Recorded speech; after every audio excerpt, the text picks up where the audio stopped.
Perkenalkan, nama saya Chandrasari Belva Yurista Latif dari SD Negeri Kalibanteng Kidul 01. Pada kesempatan kali ini, saya akan menceritakan sebuah kisah keteladanan Sunan Kalijaga.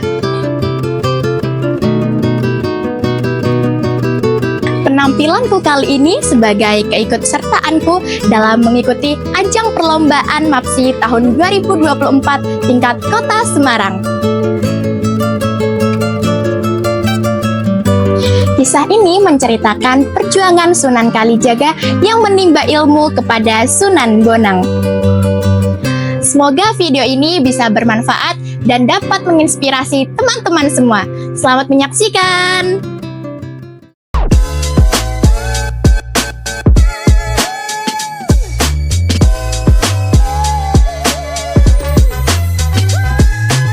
Assalamualaikum warahmatullahi wabarakatuh. Selamat pagi Bapak Ibu juri yang saya hormati, serta sahabat MAPSI yang saya banggakan. Perkenalkan, nama saya Chandrasari Belva Yurista Latif dari SD Negeri Kalibanteng Kidul 01. Di sini, saya akan menceritakan sebuah kisah keteladanan Sunan Kalijaga. Didengarkan ya. Sunan Kalijaga, nama beliau adalah Raden Rai, juga dikenal dengan Lokajai. Ayahnya seorang adipati kembar yang bernama Tumenggung Bilangnita atau Raden Sahang. Dikisahkan pada masa remaja, Sunan Kalijaga suka mencuri. Suatu hari, dia membongkar gudang makanan dan mencurinya serta dibagikan kepada rakyat miskin. Hal itu ia lakukan karena di latar belakang ketidakadilan yang dirasakan oleh rakyat kecil karena harus membayar pajak. Namun, tindakan dilakukannya justru membuat ayahnya merasa malu, sehingga akhirnya ia diusir. Raden Said, mengapa kamu mencuri semua senjata anak itu? Maafkan aku, ayahanda. Aku melakukan ini semua demi rakyat miskin karena mereka semua kelaparan. Tidak ada kata ampun bagi Raden Said. Segera pergi dari sini.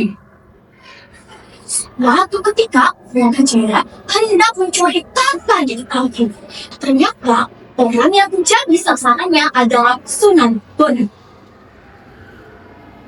Berhenti di sana, serahkan semua harta kekayaan kakek bawah itu. Saya tidak punya apa-apa. Saya hanya membawa seikat pakaian dan tongkat ini saja. Tidak mungkin, serahkan saja semua harta kekayaan kakek bawah itu. Wahai anak muda, tinggalkanlah kebiasaan itu dan jangan lakukan kembali, karena perbuatan yang sudah kamu lakukan itu adalah perbuatan keji. Sekarang, kalau kamu melihat pada buah potongan itu.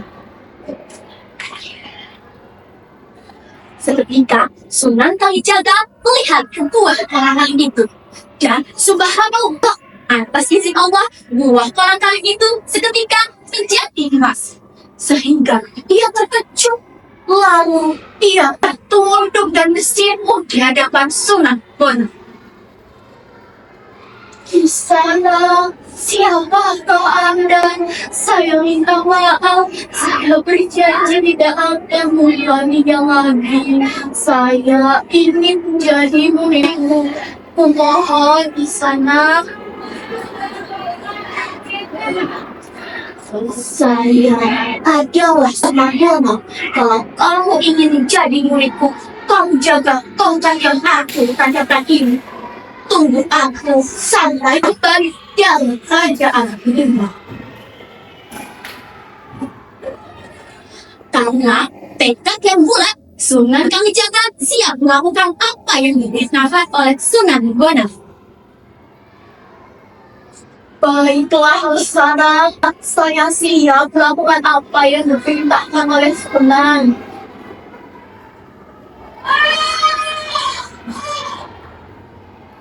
Hari berlalu, hujan deras, panas keringat dilalui oleh Sunan Kalijaga. Tak lamanya, Sunan Kalijaga tetap bertapa menunggu tongkat tersebut. Ketika Sunan Bonang melintas, beliau sudah menjumpai tubuh Sunan Kalijaga yang penuh dengan semak belukar. Dengan renyuh, Sunan Bonang membersihkan tubuh Sunan Kalijaga. Sunan Bonang tahu bahwa Sunan Kalijaga mendapat manfaat dari Allah SWT dibandingkan dengan suara azan dari koma di telinga kiri. Alhamdulillah, kamu telah menyelesaikan ujianmu. Kamu mendapat hidayah dari Allah Subhanahu wa Ta'ala.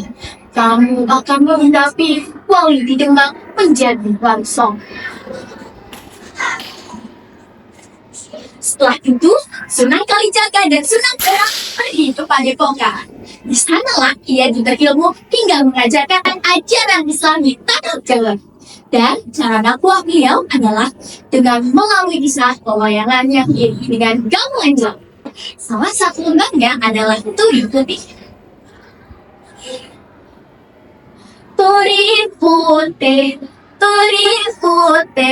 ditandur ekapun ageng, ana celeret di yang belum beira kembange opo, beira kembange opo.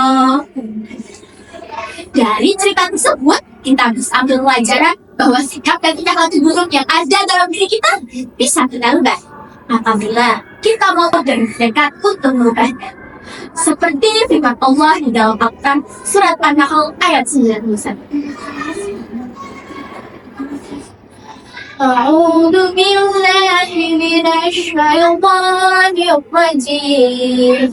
Bismillahirrahmanirrahim. Wa'afu bi ahdillahi idza ahadtum. Yang artinya, tepatilah janji dengan Allah apabila kamu berjanji. Itulah kisah dari keteladanan Sunan Kalijaga. Semoga dapat bermanfaat bagi kita semua. Wassalamualaikum warahmatullahi wabarakatuh.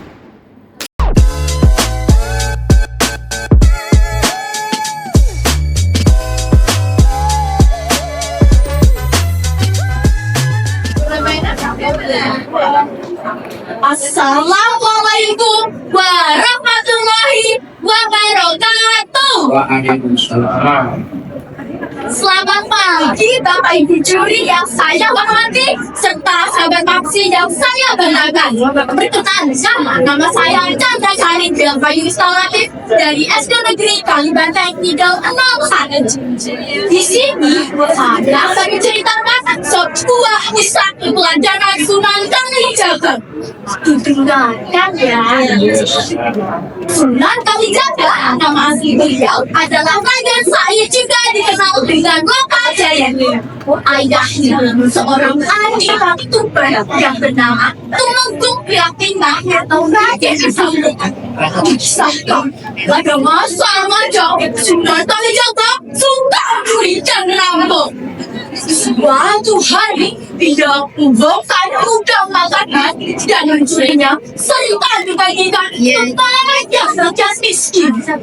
Hal itu dia langsung karena dilatar belakang keadilan yang dirasakan oleh rakyat kecil karena harus membayar pajak.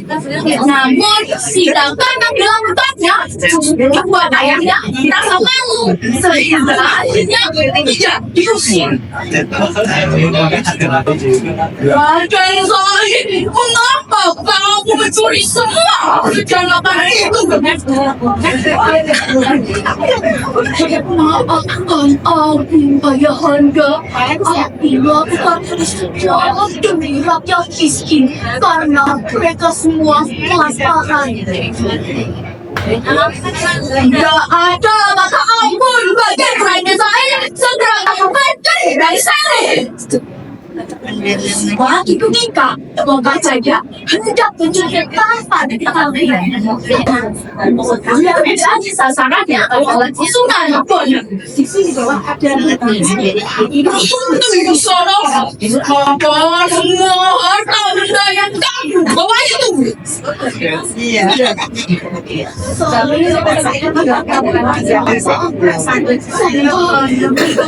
Tidak pakaian dan tongkat saja. Tidak mungkin, serahkan saja semua harta benda yang kamu bawa itu.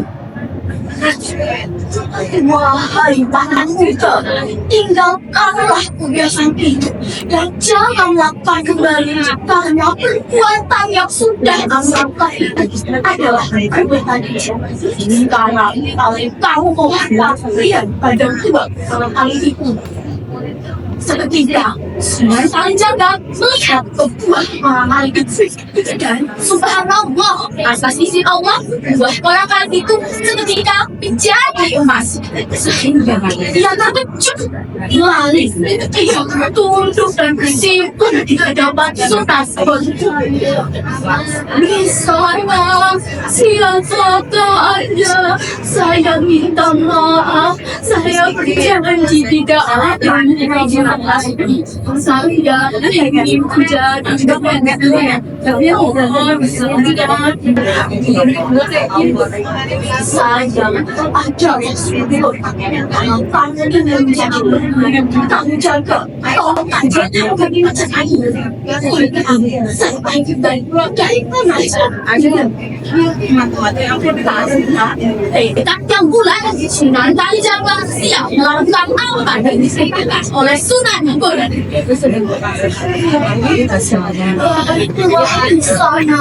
Saya siap melakukan yang dilakukan oleh Sunan.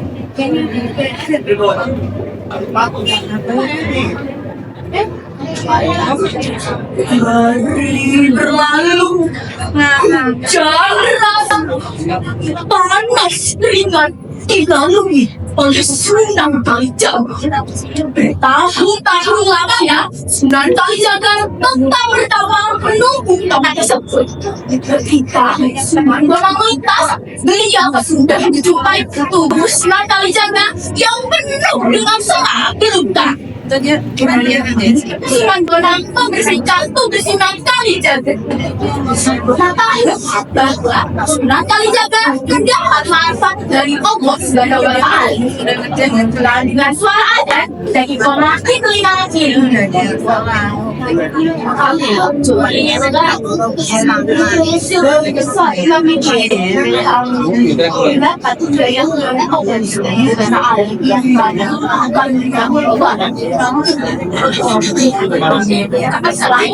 Sunan Kalijaga dan Sunan Bonang pergi pada Bonang dan yang sanalah ia diberi ilmu hingga mengajarkan ajaran Islam di tanah Jawa. Serta terdapat beliau adalah dengan melalui kisah pewayangan yang diiringi dengan gamelan. Salah satu tembangnya adalah Turi Punte. Turi Punte, Turi Punte, kita negara enak beragam. Amat leret di penyemplung, beirang sebagai apa? Beirang sebagai apa? Dari cerita tersebut, kita bisa ambil pelajaran bahwasanya apabila berjanji kepada seseorang haruslah ditepati agar kita menjadi pribadi yang amanah. Seperti yang firman Allah ditentukan surat Al-An'am ayat 9. A'udzu billahi minasy syaithanir rajim. Bismillahirrahmanirrahim. Wa'afu bi'ahdillahi idza ahadtum. Artinya tepatlah janji dengan Allah apabila dan pasti tak bisa dan Sunan Kalijaga. Semoga dapat bermanfaat bagi kita semua. Wassalamualaikum warahmatullahi wabarakatuh. Waalaikumsalam warahmatullahi wabarakatuh.